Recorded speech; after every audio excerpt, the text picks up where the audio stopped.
올려드리겠습니다.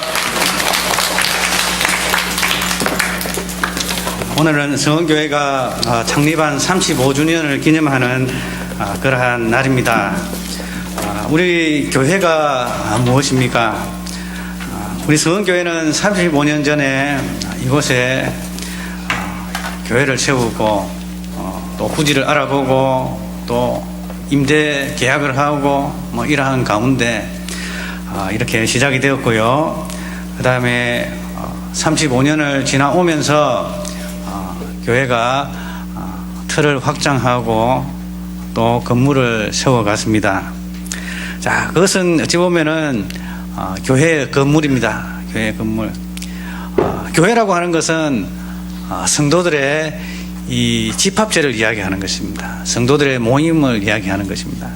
바로 예수 그리스도 안에서 구속함을 받은 하나님의 백성이 모인 이 모임을 교회라고 부릅니다. 그리고 이 건물은 예배당입니다. 예배당. 그리고 특별히 이 건물은 주님께서 우리를 만나주시는 그러한 처소입니다. 하늘의 문이라고도 할 수 있습니다. 열린 문, 우리 주님을 만날 수 있는 그러한 곳이 되겠습니다. 북한에서 이렇게 탈북해가지고 온 태영호 영국 공사회가 기록한 3층 서기실의 암호라는 책에 보니까 이러한 내용이 있더라고요. 북한이 서방 세계로부터 이렇게 서방 세계와 연락이 되어서 서방 세계와 교류를 가지기 위해서 그렇게 많은 노력을 해왔었습니다. 그러한 가운데 핵과 관련한 그러한 압박으로 인해서 이 코너에 몰릴 때에 항상 택했던 것은 서방 세계와 교류를 해가지고 우리 북한이 고립된 그러한 존재가 아니다라는 것을 부각시키는 그러한 일이 종종 있어 왔다는 것입니다. 그러면서 로마의 교황을 북한에 어쨌든지 초청하라는 그러한 지령이 내려졌는데, 그렇게 하기 위해서는 북한에 이 캐톨릭 교회가 존재하고 있다는 것을 증명을 해야 되는 그러한 일이 있었습니다. 그렇게 해가지고 공산당의 지령이 내려졌습니다. 캐톨릭 신자는 무조건 찾아라. 캐톨릭 신자. 아니, 예수 믿는 사람들 다 죽이기로 해놓고 어떻게 캐톨릭 신자를 찾으면 나오겠습니까? 아니다, 괜찮다. 무조건 안 죽일 테니 무조건 캐톨릭 신자를 찾아라. 그렇게 해가지고 수소문 해가지고 캐톨릭 신자를 한 명 찾았는데, 할머니가, 구부장한 할머니가 등장을 합니다. 등장했는데, 당신은 하나님을 믿습니까? 물어보니까, 조선의 이 하늘은 이 장군님밖에 없는데 어떻게 장군님 빼고 하나님이 있을 수가 있냐고. 그러니까 솔직히 이야기해라. 솔직히 로마 교황을 지금 만나게 할 그 사람을 찾는데 진짜 당신이 예수 믿는 사람이냐? 그거 정말 솔직하게 이야기해라. 괜찮으니까. 우리나라가 지금 급해가지고 교황을 만나야 되는데 진짜 당신이 그렇지 않냐? 확답해 줄 수 있냐고. 그러니까 보장해 줄 수 있냐고. 괜찮다. 이야기야. 내가 지금 이때까지 하나님을 한 번도 부인한 적이 없고 마음속에서 떠난 적이 없습니다. 그렇게 보니까 그 담벼락 밑에 제단이 있었어요. 하나님께 예배드리는 그 제단 비슷한 게 있었고, 그리고 하는 말이 우리 자식들도 모르고 있으니까 절대 우리 자식들한테 내가 예수 믿는다는 이야기를 절대 하지 말라고 그렇게 다짐을 받고 그렇게 로마 캐톨릭 신자를 그렇게 수소문해가지고 찾은 적이 있다고 그럽니다. 그러니까 이 지금 같은 경우에는 북한에 이 가짜 교회들이 있습니다. 이 서방 세계에 이 자금을 인출하기 위해서 가짜 교회를 만들어 놓습니다. 봉수교회, 칠골교회, 그 다음에 캐톨릭 교회가 하나 있습니다.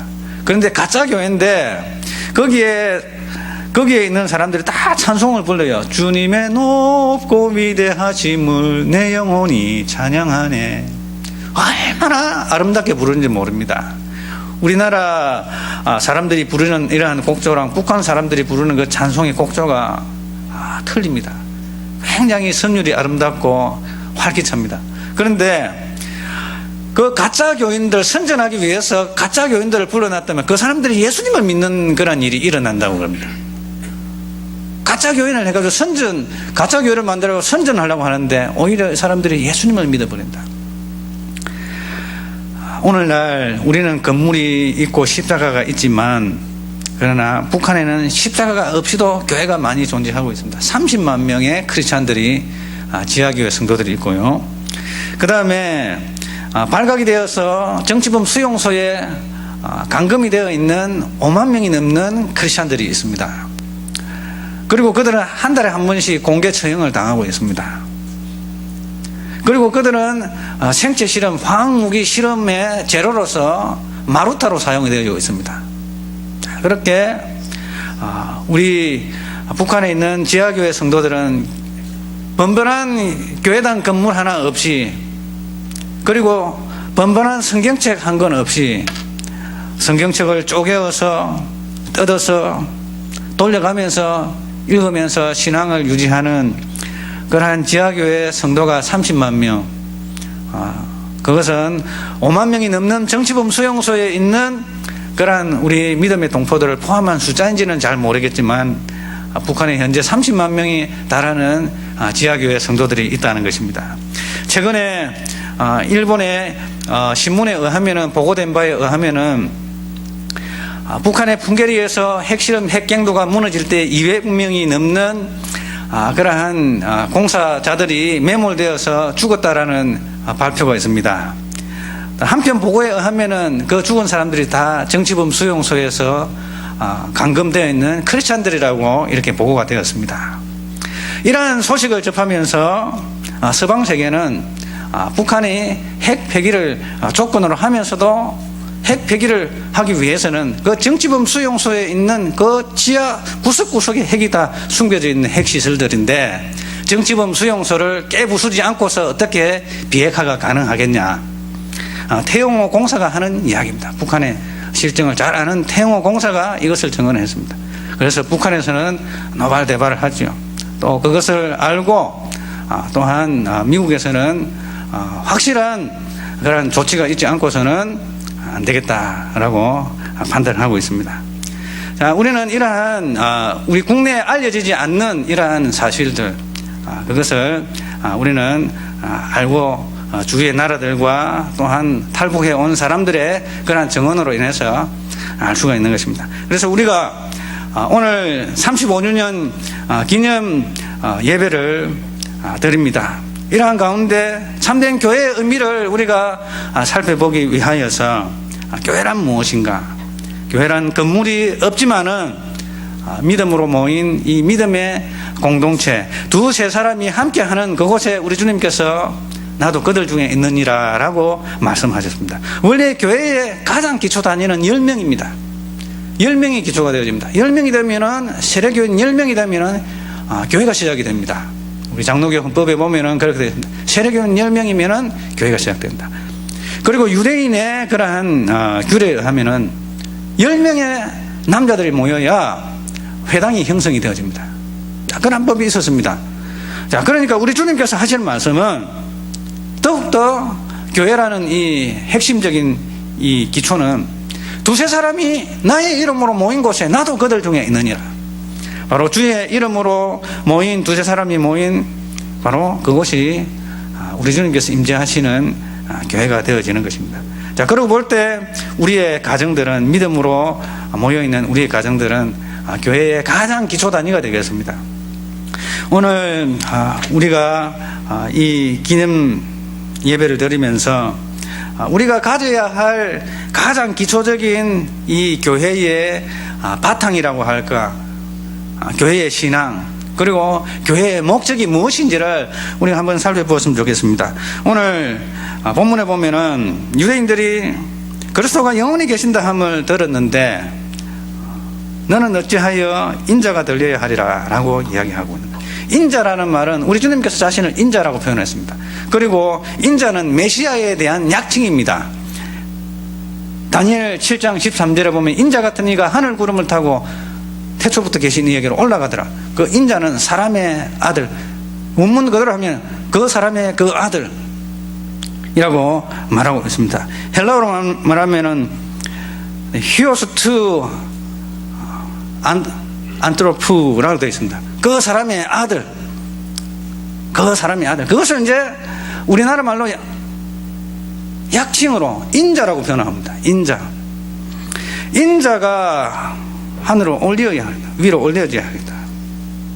그 말은 무엇인가 하면은 우리 주님께서 이 땅에서 십자가에 못 박히시고 또 부활하시고 승천하시고 하늘에 오르시고 또 다시 오실 것이지만 그것을 이야기한 것입니다. 그런데 유대인들이 생각하기로는 그 인자 메시아는 이 땅에 영원히 거하는 메시아로 생각을 했습니다. 이 땅을 영원히 통치하는 메시아라고 생각했습니다. 그런데 당신은 당신 자신을 인자 즉 메시아라고 주장하면서 왜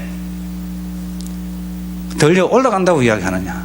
우리가 알고 있는 메시아는, 우리가 들은 메시아는 영원토록 우리 가운데 거하면서 이 땅을 지배하는 그러한 지배자, 영원한 통치자인데 당신은 왜 올려진다고 그렇게 이야기하느냐.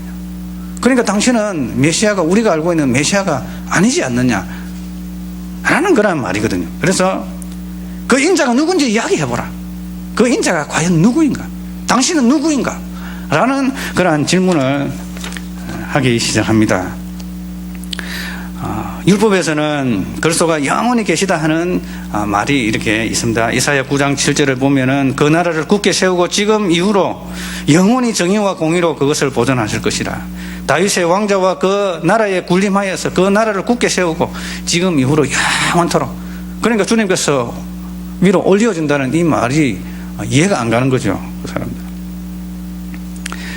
에스겔서 37장 25절을 보면 내가 내 종 다윗 야곱에게 준 땅 곧 그의 조상들이 거주하던 땅에 그들이 거주하되 그들과 그의 자자손손이 영원히 거기에 거주할 것이요 내 종 다윗이 영원히 그들의 다윗이 되리라. 그 종 다윗이라는 것은 메시아를 이야기하는 것은 메시아를 지칭하여 다윗이라고 표현합니다.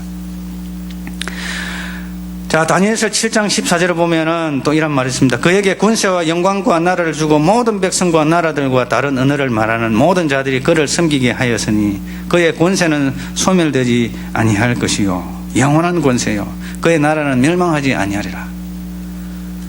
구약 성경에는 이렇게 되어 있는데 어떻게 당신은 메시아로서 덜리워진다고 이야기를 합니까? 라고 이야기하고 있습니다. 그러나 율법 전체를 볼 때, 구약 전체를 볼 때 주님은 영원히 야곱의 집에서 왕노릇 하실 분이 맞습니다.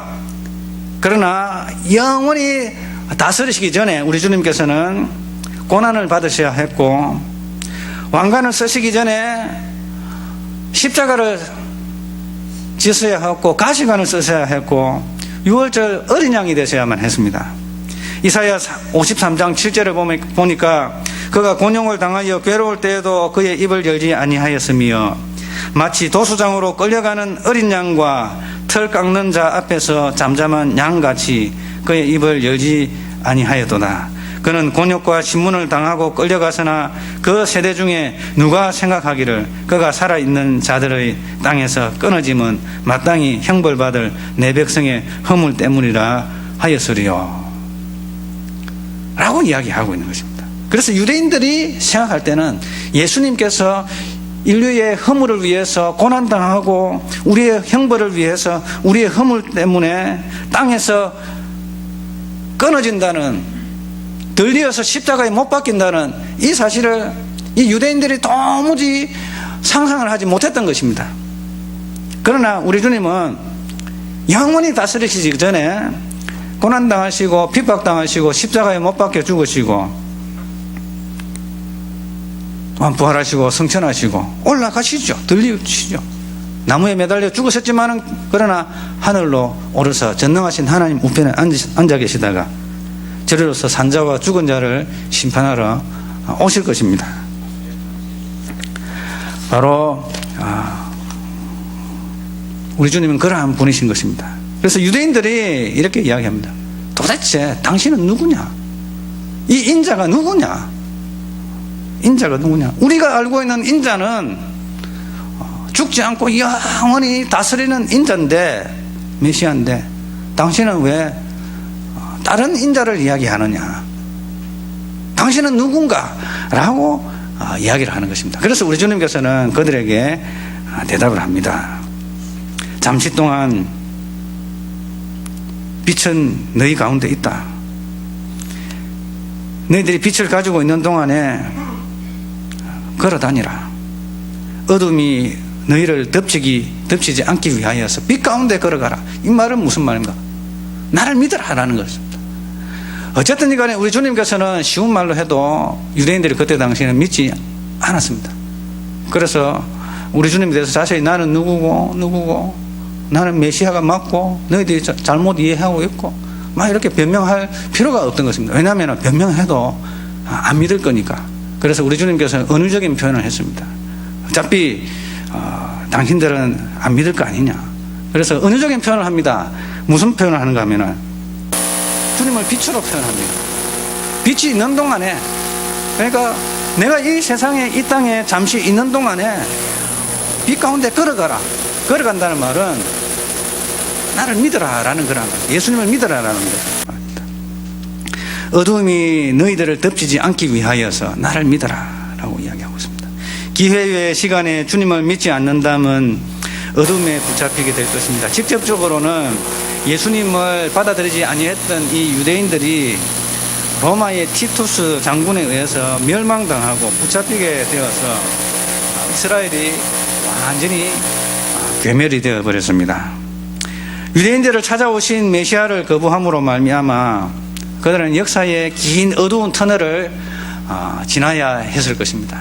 1850년이라는 그러한 긴 역사의 어두운 터널 동안 그들은 나라 잃은 백성이었고 영토 잃은 백성이 되었습니다. 그리고 36절은 또 이렇게 이야기합니다. 너희에게 아직 빛이 있을 동안에 빛을 믿으라. 그리하면 빛의 아들이 되리라. 유대인들에 대한 최종적이고 자애로운 단언을 유대인들에게 하는 것입니다. 내가 너희와 함께 있는 동안에 믿어라. 내가 너희들에게 간청한다. 그래야해서 너희들이 어둠의 자식이 아닌 빛의 자녀들이 되어야 될 것이다. 더 심각한 것은 우리가 사는 동안에 주님을 믿지 않는다면은 우리는 영원한 흑암 속에서 거하게 될 것입니다. 우리가 이 땅을 살아가는 동안에만 기회가 있습니다. 주님께서 우리에게 기회를 주셨습니다. 복음 전도자들의 복음 전파를 통해서 하나님의 말씀이 증거가 되어지고 그로 말미암아서 구원의 빛 대신 예수님이 전달되어지고 가르쳐지게 될 때에 그때에 예수님을 믿어야 하는 것입니다. 우리에게는 이러한 짧은 기회의 시간을 살아가고 있는 것입니다. 우리가 사는 이 인생은 영원하지 않습니다. 이 땅에서의 삶은 일시적이고 짧은 시간입니다. 그래서 우리가 기억해야 할 것은 빛이 있는 동안에 주님의 복음이 증거되어지고 전파되어지고 있는 이러한 기회의 시간 동안에 우리는 예수님을 나의 구주 나의 하나님으로 영접해야 하는 것입니다. 히브리서 9장 27절에 보니까 한 번 죽는 것은 사람에게 정한 것이요 그 이후에는 심판이 있느니라 라고 히브리서 9장 27절은 이야기하고 있는 것입니다. 우리가 살아가는 짧은 기회의 기간에 우리는 복음을 듣고 믿어야 하는 것입니다. 짧지만 귀한 시간을 우리가 살아가고 있습니다. 이 짧은 시간은 그런데 한 번밖에 주어지지 않습니다. 지금은 은혜 받을 만한 때요 구원의 날이로다. 고린도후서 6장 2절 이르시되 내가 은혜 베풀 때에 너에게 듣고 구원의 날에 너를 도왔다 하셨으니 보라 지금은 은혜 받을 만한 때요 보라 지금은 구원의 날이로다. 우리가 가지고 있는 이 짧은 인생이 이렇게 귀중하고 아름다운 시간입니다. 그 시간은 또한 기회의 시간이 되겠습니다. 우리 다 같이 이야기했습니다. 우리가 사는 세월은 기회의 시간입니다. 할렐루야.